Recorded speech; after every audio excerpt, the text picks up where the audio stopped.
L'étape la plus spectaculaire de ce chantier, la voici, le transport des matériaux par hélicoptère. La voie des airs était nécessaire pour accéder au donjon de Château-Gaillard. Le site d'ici, on ne le voit pas vraiment, mais il est plutôt escarpé, assez difficile d'accès, puisque c'était aussi sa fonction première d'être difficile d'accès.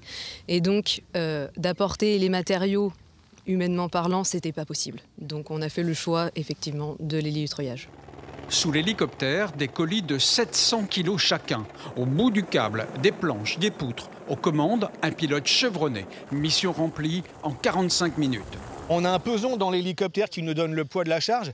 Et des fois, lorsque la charge prend un petit peu de gîte ou quoi, l'hélicoptère peut bouger un petit peu, mais on a de la puissance, donc tout va bien.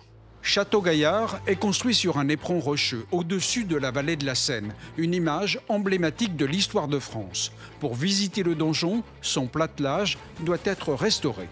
Alors le platelage, tout simplement, c'est un plancher intérieur sur lequel on peut circuler. Mais effectivement, là, aujourd'hui, il est à l'air libre puisqu'il n'y a plus de toiture sur Château-Gaillard. L'objectif, effectivement, c'est de pouvoir faire en sorte que le public puisse de nouveau rentrer dans le donjon, puisque ça fait maintenant une dizaine d'années, en fait, que pour des raisons de sécurité, on avait dû fermer. Et cette année, voilà, on a eu les moyens au niveau de la direction régionale des affaires culturelles pour pouvoir faire le chantier. Ce château fort a été construit à la fin du XIIe siècle. Il a été classé monument historique en 1862 et est l'un des lieux les plus visités de l'heure. Cette année, nous étions à près de 37 000 visiteurs, au niveau simplement de la haute cour, donc le donjon. Et sur l'ensemble du site, on estime le site à peu près 120 000 visiteurs.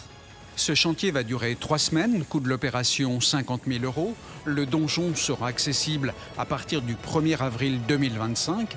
Les travaux sont assurés par l'atelier Démon. Cette entreprise euroise a récemment fabriqué la charpente de Notre-Dame de Paris.